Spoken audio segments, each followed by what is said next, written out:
Poured my own coffee that morning. That's what I remember most clearly.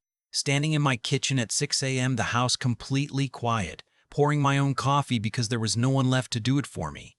My wife, Donna, had passed 3 years earlier, breast cancer, 14 months from diagnosis to the end. And I spent every one of those months learning how to be the kind of husband I should have been from the beginning. Too late, like most important lessons.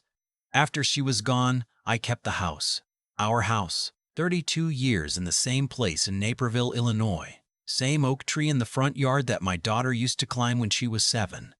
Same kitchen where Donna made her pecan pie every Thanksgiving without fail. I kept it because getting rid of it felt like getting rid of the last place she'd ever been warm. My daughter's name is Natalie. She was 34 at the time all of this happened. She worked in marketing at a mid-sized firm in Chicago. Smart girl. Always was. I paid for her education at DePaul, paid for her first apartment, helped her buy her car outright when she graduated. I did it because I could, and because she was mine, and because Donna would have wanted me to. I did not do it to be repaid. I want to make that clear from the start, because what came later might make it sound like I expected something in return. I didn't. I gave because giving felt like the most natural thing in the world when it came to Natalie.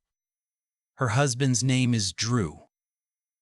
Andrew Forsyth. He came into our lives about 4 years before any of this happened. Charming in the way that certain men are charming when they want something, which is to say effortlessly and without any actual warmth underneath. He worked in finance, made decent money, never let you forget either one of those facts. I didn't trust him from the first dinner, not because he did anything wrong. He said all the right things, laughed at the right moments, helped clear the table without being asked. But there was something about the way he watched Natalie when she wasn't looking. Not with love, with calculation. Like he was assessing the value of an asset he'd already decided to acquire. Donna liked him. That's the part that still catches in my throat when I think about it. She liked him, and she was usually right about people. Maybe she saw something I didn't. Or maybe she was just so relieved that Natalie had found someone that she was willing to overlook the things a mother might otherwise notice. I don't know. She passed 8 months after their wedding, so I never got to ask her. The wedding was beautiful. I paid for most of it, not because Drew couldn't contribute, but because he made it clear early on that he had a vision for what the day should look like. And his vision cost $47,000, and somehow it ended up being my problem to fund. Natalie asked me with tears already in her eyes, so what was I going to say? No? I said yes. I always said yes. For the first 2 years of their marriage, I saw Natalie regularly. Sunday dinners when she could make it, holidays without exception. The occasional lunch when she was working from home, Drew joined sometimes. Other times he had things. I never pushed. Then things started to shift. Slowly at first, the way temperature changes in October, you don't notice it until one day you realize you're cold. The Sunday dinners became every other Sunday. Then, once a month, then Natalie started calling to cancel an hour before she was supposed to arrive, always with an excuse that sounded like something Drew had handed to her on a note card. We have plans with his colleagues. He surprised me with a weekend trip. You know how it is, Dad. I started to hear things in her voice that hadn't been there before. A tightness, a carefulness, like she was choosing words the way you choose footing on ice. I asked once if everything was all right. She said yes, of course. Why wouldn't it be? I let it go. I should not have let it go. The Christmas before everything fell apart, I drove to their apartment in Lincoln Park for dinner. I brought wine, a bottle of Stag's Leap I'd been saving, and a gift card for their favorite restaurant because Natalie had specifically told me not to bring anything else. They had too much stuff. I wore a tie. Donna always said I looked like a person who'd given up when I didn't wear a tie for the holidays. Drew opened the door. He looked at me the way you look at a package you didn't order. Richard, he said. Not hi, not Merry Christmas, just my name, like he was confirming an appointment. The evening started uneasily and went downhill from there.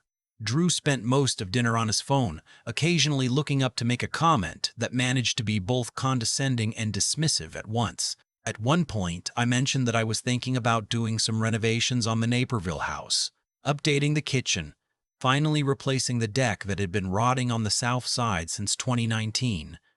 Drew set his phone down. That was the first time he'd given me his full attention all evening. At your age, he said, don't you think something more manageable makes more sense? Selling might be smarter than sinking money into a place that size. Natalie said nothing. I'm 61, I told him. I'm not moving into assisted living. He smiled. The kind of smile that isn't one. I just mean it's a lot of house for one person. I looked at Natalie. She was looking at her plate. I drove home that night with the Stag's Leap open on the passenger seat, one glass poured sitting in the cup holder because I'd decided in their parking garage that I wasn't going to leave it with people who wouldn't appreciate it. I sat in my own driveway for a while before going in. 6 months later, they invited me to a birthday dinner for Natalie. 48th Street Grill near their place. Nice restaurant. The kind with cloth napkins and a sommelier and prices that require you to make a decision before you look at the menu. I arrived first. I always arrived first. Old habit. They came in together, Drew with his hand at the small of Natalie's back in the way that looks like affection until you realize it's actually direction. They sat down. We ordered. The evening was fine for about 40 minutes, which is roughly how long Drew could maintain the performance of civility before something more authentic leaked through. It started when I mentioned that I'd run into my old business partner, Carl, at the hardware store. Carl and I had built a small commercial real estate business together in the 90s, sold it in 2009, and I'd done well enough from that sale that I never needed to work again. Drew had always known this in the abstract, but for some reason that night he decided to make it concrete. Must be nice, he said, cutting his steak, to just coast. I worked for 30 years, I said. Sure, he took a bite, chewed slowly. I just mean some people have to keep working. Drew. Natalie said it quietly, a warning and a plea wrapped in one syllable. He ignored her. So what do you actually do all day, Richard? Seriously, I'm curious. I told him. I volunteer with a financial literacy program at a community college in Joliet 2 days a week. I maintain the house. I read. I've taken up woodworking. None of it impressive enough, apparently, because he nodded along with the expression of a man being told about someone else's dream. That's a lot of hobbies, he said finally, for a guy sitting on that kind of money. I reached for my water glass, set it down without drinking. I've been thinking, Drew continued, and his voice shifted into something rehearsed, that Natalie and I could really use some help. A down payment on a place. We've been looking in Wintetka. You know what property values are like up there. He said it like he was doing me a favor by asking. Like I should feel grateful to be considered useful. Before I could say anything, the waiter arrived to refill our breadbasket. Drew waved him away impatiently, and in doing so, knocked his plate sideways. And then, I still can't fully explain the next 4 seconds, he reached across to catch it, overcorrected, and his bowl of French onion soup tilted. It didn't spill on him. It spilled on me. All of it. Hot broth, caramelized onion, the crouton, the cheese. Across my shirt, my tie, my left arm. The restaurant went quiet in that particular way. Restaurants go quiet when something has happened and everyone is pretending they didn't see it. I looked up. Drew was looking at me, and he laughed. Not a nervous laugh, not an embarrassed, oh God, I'm so sorry laugh. A real laugh. Genuine amusement. Looks like you can afford to dry clean it, he said. I turned to Natalie. She was looking at her lap. When she finally looked up, she said, "It was an accident, Dad. Not I'm so sorry. Not Drew? What is wrong with you?" Just, it was an accident. I picked up my napkin. I wiped my face. I folded the napkin and set it beside my plate. I stood up, said excuse me, and walked to the restroom. I stood at the sink and ran cold water over my arm where it had burned, and I looked at myself in the mirror for a long time. I didn't feel angry. That surprised me. What I felt was something quieter and more settled. A door closing. I dried my hands. I took out my phone. I called my attorney. His name is Phil Granger. and he's been handling my affairs since 1998.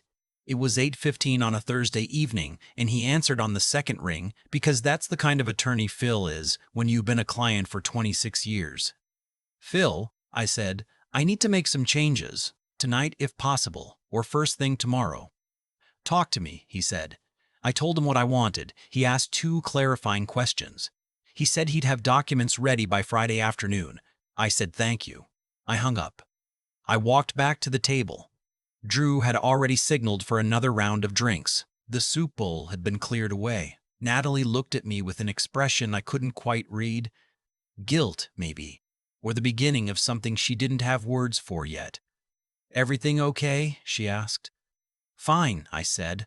I sat down.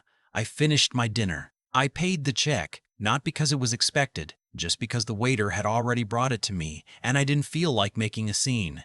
I said goodnight to both of them. I hugged Natalie for slightly longer than usual. She stiffened, then softened, then didn't say anything. I drove back to Naperville with the radio off. The changes I made were not complicated. I revised my estate plan, which at that point had left the house and the bulk of my assets to Natalie outright. I restructured it into a trust, one with a graduated disbursement schedule and conditions attached to withdrawals, not punitive conditions, reasonable ones, stability, financial self-sufficiency, certain behavioral benchmarks that Phil helped me articulate without making them sound like a punishment. I also made one other call that weekend. To the university foundation that had been managing my small charitable fund. I increased my annual contribution significantly, directing the additional funds toward a scholarship endowment I'd been thinking about for a while. Donna had always wanted to do something like that. We just never gotten around to it. The last thing I did was contact the firm where Drew worked. I want to be careful about how I say this, because I've thought about it a lot since, and I don't want to make it sound like something it wasn't. I didn't call to have him fired. I called because I knew someone, had known him for years, actually, who sat on the board of a company that was a significant client of Drew's firm. I simply mentioned, in the context of a casual conversation, that I had some concerns about the judgment of a particular employee I'd had personal dealings with. I said nothing false. I said nothing I couldn't have said to Drew's face. I made no demand and issued no ultimatum. What happened after that was not my decision. It was his firm's decision, based on whatever they determined when they began looking more carefully at Drew's conduct, which, from what I later understood, had given them reasons of their own to look. Drew lost his position 6 weeks after that dinner. I found out through Natalie. She called me on a Tuesday morning, and I could hear that she'd been crying before she picked up the phone. She told me Drew had lost his job. She said they were behind on rent. She said things were hard. I listened. I said I was sorry to hear it. I did not offer money. There was a long silence. "Dad," she said finally, "I know you're upset about the dinner." "I'm not upset," I said. Which was true. Being upset implies the outcome is still uncertain. He didn't mean for it to happen the way it did. "Natalie," I said, "I'm not talking about the soup."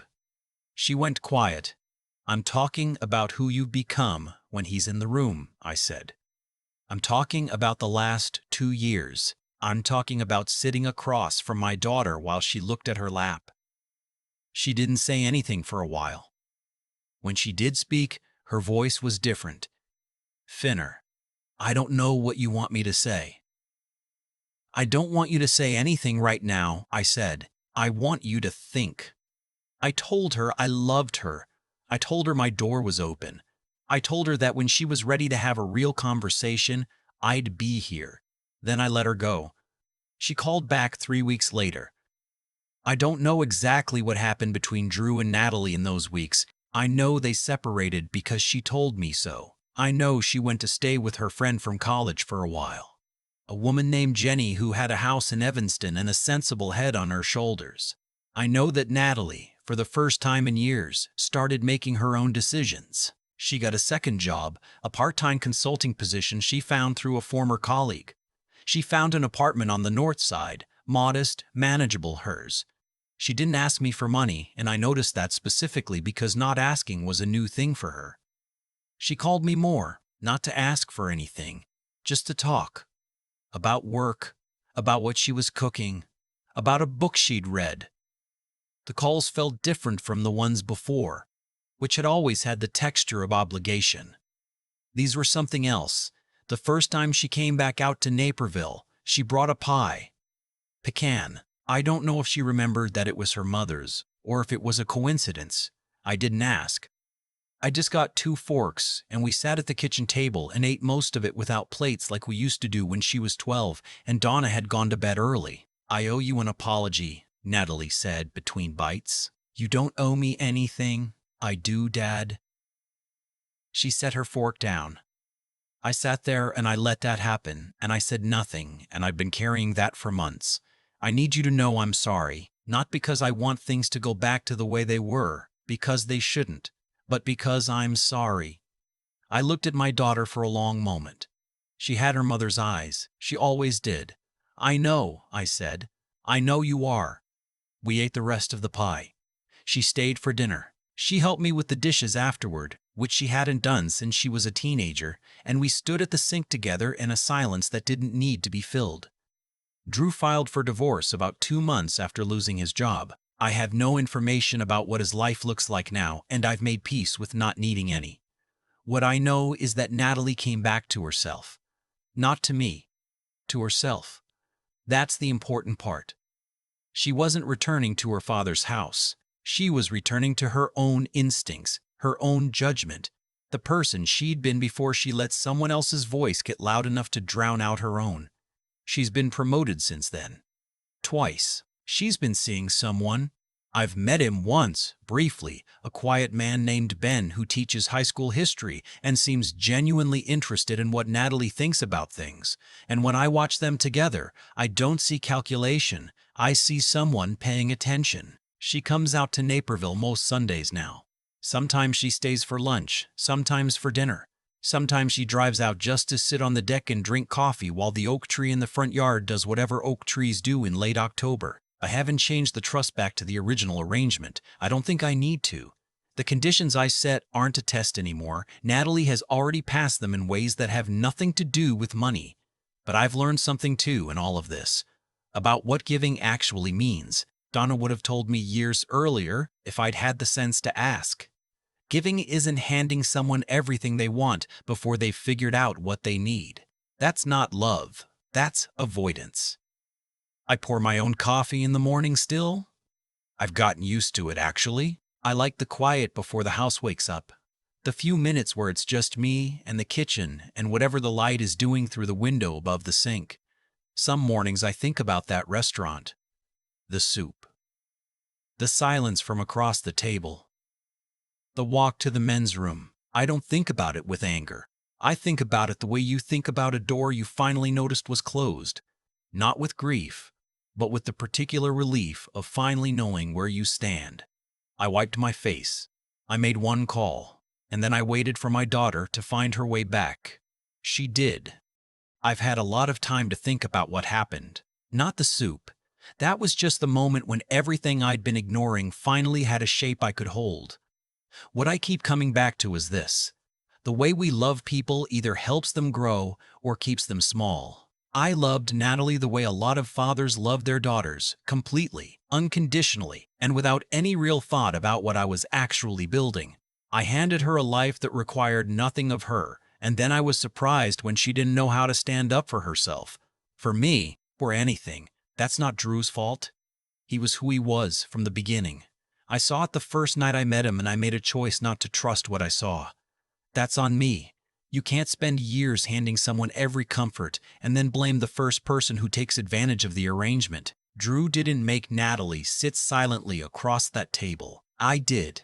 I did it one easy yes at a time, over 30-some years, because saying yes felt like love, and I didn't stop to ask what love was actually supposed to do. What I've learned, and I mean really learned, not just understood in the abstract, is that there's a difference between protecting someone and preparing them.